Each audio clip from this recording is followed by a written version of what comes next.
Cities across the country marking the 5th anniversary of George Floyd's death. His final words, "I can't breathe," became a rally cry for the nation. Some now saying they're facing a backlash from the Trump administration. ABC's Zareen Shah leads us off tonight.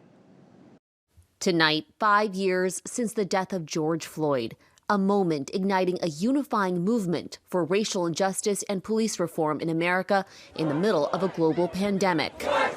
In Minneapolis, where it began, the community gathering at George Floyd Square, the site of his tragic death, for a candlelight vigil.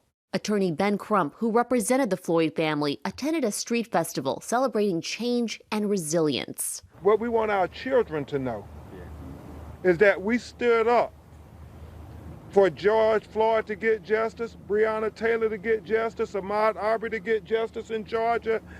We stood up.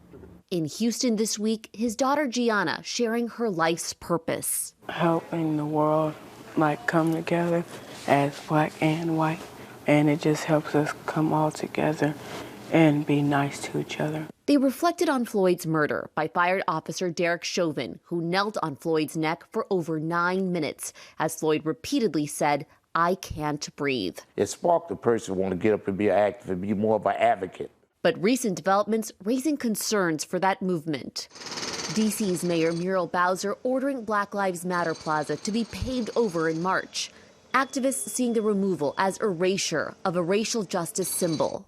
And deaths at the hand of police officers, many of which are deemed justifiable, have been climbing since 2020, according to the project Mapping Police Violence. President Trump saying officers are unfairly targeted and reforms may make it challenging to keep communities safe. The DOJ moved to abandon police reform agreements in Minneapolis and Louisville and investigations of other local police departments. Minneapolis's mayor pushing back. Minneapolis is serious about our commitment to police reform, even if the President of the United States is not.